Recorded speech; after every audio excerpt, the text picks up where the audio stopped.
आणि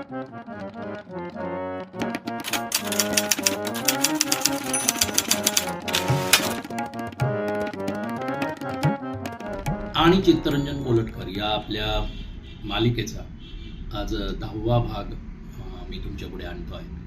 आणि हा माझ्या ज्या बापूंशी गप्पा झालेल्या होत्या, जसं मी म्हणलो ते 2003-2004च्या सुमारास या गप्पा झालेल्या होत्या. त्यावेळेला जे काही मी चित्रीकरण करून ठेवलेलं होतं त्याचं फुटेज मी तुम्हाला दाखवतो आहे.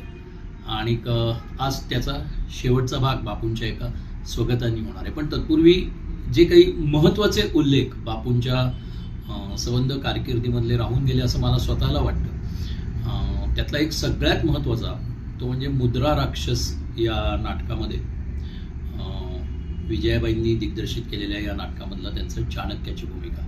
म्हणजे बापूंचं काम, संपूर्ण काम, अभिनयाची शैली एका बाजूला आणि मुद्रा राक्षसमध्ये त्यांनी केलेलं काम हे एका बाजूला. 1975 साली मराठीमधून मुद्रा राक्षस सादर झालं आणि बापूंनीच वर्णन केल्याप्रमाणे अक्षरशः या दोन भिन्न शाळा होत्या. बापूंचं आजवरचं काम करण्याची पद्धत आणि विजयाबाईंची काम करण्याची पद्धत. म्हणजे बापूंनी सांगितल्याप्रमाणे बखलेबुवा आणि O.P. नय्यर यांच्यात जेवढा फरक आहे जमीन आसमानाचा, तेवढा फरक या दोन कामांच्या पद्धतीमध्ये होत्या.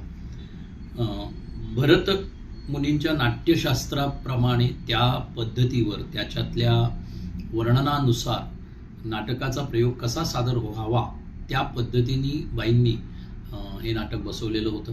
बापूंनी असं सांगितलं की वाचिक अभिनयासाठी बाईंनी त्यांना पूर्ण स्वातंत्र्य दिलेलं होतं, परंतु नृत्यात्मक हालचाली ज्या त्यातल्या होत्या किंवा विविध हस्तमुद्रा ज्या होत्या त्याच्यासाठी बापूंना मेहनत करावी लागली. श्री ना पेंडसे लिखित दारंबीचा बापू हे अतिशय गाजलेलं नाटक, ज्याच्यात डॉक्टर काशीनाथ घाणेकर काम करायचे आणि मोहन वाघांच्या नाट्यसंस्थेची निर्मिती होती. आणि 300 प्रयोगानंतर काही अडचणीमुळे डॉक्टर काशीनाथ घाणेकर यांनी दारंबीचा बापू सोडलं आणि मोहन वाघ आणि आशालता हे दोघंही पुण्याला आले आणि त्यांनी बापूंना याच्यामध्ये काम करण्याची गळ घातली आणि बापूंनी होकार दिला. तत्पूर्वी बापूंनी हे काम करू नये, कारण काशीनाथ घाणेकरांनी त्यांच्या अभिनयाने, त्यांच्या लोकप्रियतेमुळे त्यांची भूमिका ही एका उंचीवर नेऊन ठेवलेली होती.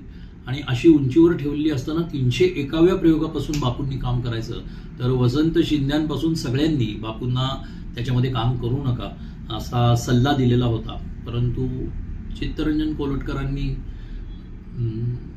ते धैर्य दाखवलं किंवा ते धाडस केलं असं म्हणावं आणि ते तालमीसाठी उभे राहिले. तालमीच्या दरम्यान असं झालं की प्रकाश बाळ हे तालीम घेत होते, तेच दिग्दर्शक होते आणि थोडासा त्यांचा खटका उडाला. म्हणजे नेहमी रिप्लेसमेंटच्या कलाकारांना जो प्रॉब्लेम येतो सबस्टिट्यूट्सना, तसं व्हायला लागलं की आधीच्या कलाकारांनी जसंच्या जसं केलेलं आहे तसंच करण्यासाठीचा हट्ट हा दिग्दर्शकाचा किंवा जे कोणी तालीम घेत असतात त्यांचा तो असतो की या ठिकाणी त्यांनी असं बघितलेलं होतं, त्या ठिकाणी त्यांनी अशी मान वळवलेली होती, ते एवढ्या पावलात चालत यायचे वगैरे वगैरे वगैरे. बापूंनी त्याला थोडा विरोध केला. म्हणजे प्रकाश बाळांनी एका सीनच्या बाबतीत असं सांगितलं की तो त्याच्या लुकच्या बाबतीत त्यांचे मतभेद झाले की बापू राधाक्काकडे कसा बघेल, राधाक्का ही त्यातली हिरो आहे, आणि त्याच्या बाबतीत त्यांचे मतभेद झाले इतके की शेवटी प्रकाश बाळांनी दिग्दर्शन करणं सोडून दिलं. आणि मग बापूंनी इतरांच्या मदतीने, इतर कलाकारांच्या मदतीनं तो प्रयोग उभा केला आणि कोल्हापूरला प्रयोग होता. झालं असं की कोल्हापूरला त्या प्रयोगाला आशालता अक्षरशः तापाने फणफणलेल्या होत्या. पण केवळ, आणि डॉक्टरांनी सांगितलं होतं की तुम्ही काम करू नका, तुम्हाला शक्य होणार नाही, पण केवळ मी काम केलं नाही तर प्रयोग होणार नाही आणि लोक समजतील की चित्तरंजन घाबरला हे नाटक करायला, असं वाटू नये म्हणून त्याही अवस्थेमध्ये आशालताबाईंनी त्याच्यामध्ये भूमिका केली. त्यावेळेचा एक अनुभव बापूंनी शेअर केलेला आहे की बालजी पेंढारकरांकडे आशीर्वाद घ्यायला जेव्हा ते गेले त्यावेळेला बालजींनी त्यांना विचारलं की तू कशासाठी आगीत उडी मारतोयस, का तू हा प्रयोग करतोयस. तेव्हा बापूंनी त्यांना खूप समर्पक उत्तर दिलं की मी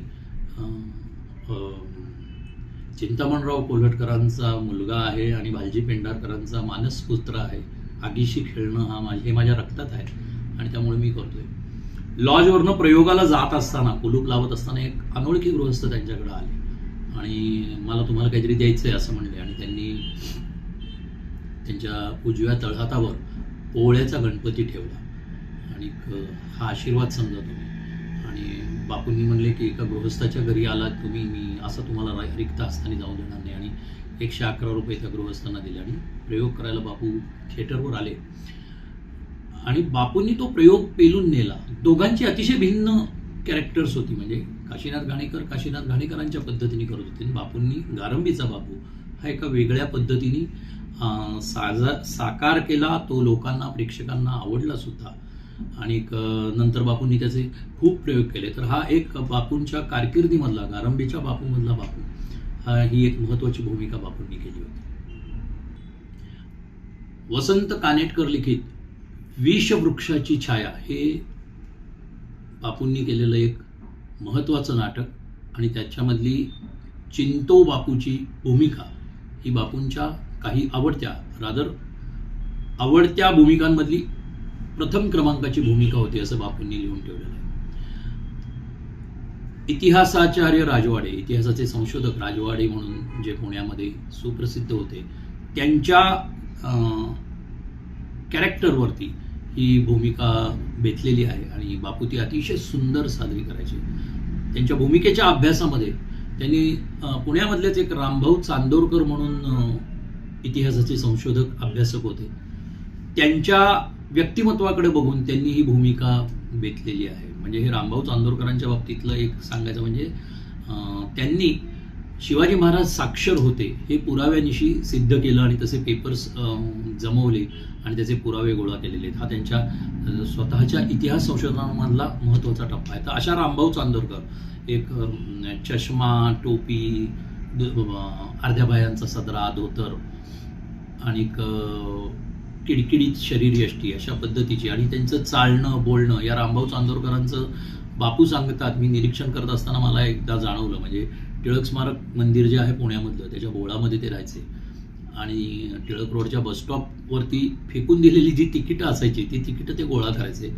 का तर पाटकोऱ्या कागदावरती पण काहीतरी लिहिता आलं पाहिजे म्हणून ते तिकीटं गोळा करायचे. अशा तिकिटांवर त्यांनी संपूर्ण रामायण लिहिलेलं होतं. सो अशा रामभाऊ चांदोरकरांना डोळ्यासमोर धरून, त्यांचं निरीक्षण करून बापूंनी ही भूमिका उभी केलेली होती. ती अतिशय गाजली, त्याचे प्रयोग अतिशय उत्तम होत असत. कोल्हापूरला किंवा कुठल्या तरी एका प्रयोगाचा एक अनुभव बापू सांगतात की एक रसिक प्रेक्षक आतमध्ये ग्रीन रूममध्ये आले आणि त्यांनी आदल्या दिवशी सुद्धा तो प्रयोग बघितलेला होता. आणि ते म्हणले की अहो, तुमचा आवाज, सगळं नाटक अतिशय सुंदर आहे, तुम्ही हलता बिलताही सुंदर, पण तुमचा आवाज काही माझ्या कानापर्यंत आला नाही.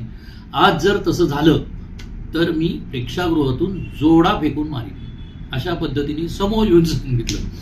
बापूंनी सांगितलं, बरोबर आहे, मी तुमच्यासाठीच नाटक करतो, तुम्ही तिकीट काढून आलेला आहात आणि मी आज प्रयत्न करतो की माझा आवाज तुमच्यापर्यंत पोचावा. पण आज तुम्ही याचंही निरीक्षण करा की सगळ्या प्रेक्षागृहातल्या लोकांना आवाज ऐकू येत नाहीये माझा, का फक्त तुम्हाला ऐकू येत नाहीये. आणि जर तसं झालं तर त्याची तुमच्या कानांची वैद्यकीय तपासणी करून घेणं गरजेचं आहे असं मला वाटतं. कारण नाही तर असं होईल की आपल्याला नव्हे सगळ्यांनाच ऐकू येत नाही अशा गैरसमजाने तुम्ही जोडा फेकून माराल आणि मग बाकीचे प्रेक्षक तुमच्यावर जोडे फेकून मारतील. तर तसं होऊ नये म्हणून तशी तपासणी करा. बाबूंनी प्रयोग सादर केला, अतिशय तो आवडला लोकांना. ते रसिक पुन्हा आतमध्ये आले ग्रीन रूममध्ये, त्यांनी सांगितलं नाही आज अगदी खणखणीत ऐकू आलं आणि त्यांचं अभिनंदन केलं आणि ते निघून गेले. तर अशा पद्धतीचे अनेक अनुभव बापूंना या विषवृक्षाची छायाच्या दरम्यान मिळाले. त्यातलंच एक स्वगत आज आपण बघूयात.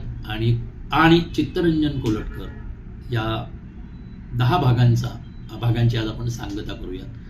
पुढच्या वेळेला आपण आणि आत्माराम भेंडे असं बघणार आहोत. तुम्हाला ही माझी मालिका आवडत असेल तर तुम्ही नक्की सबस्क्राईब करा, इतरांबरोबर शेअर करा, इतरांनाही ही माहिती लोकांपर्यंत पोहोचवण्याचा माझ्या प्रयत्नाला सहाय्य करा. धन्यवाद. संपलं संपलं संपलं संपलं सरकार, सगळं सगळं संपलं. मला क्षमा करा स्वामी, बुंदेल्यांचा वाडा अशी मानहानी पत्करून आपल्याला सोडावा लागेल अशी अटकळ नव्हती.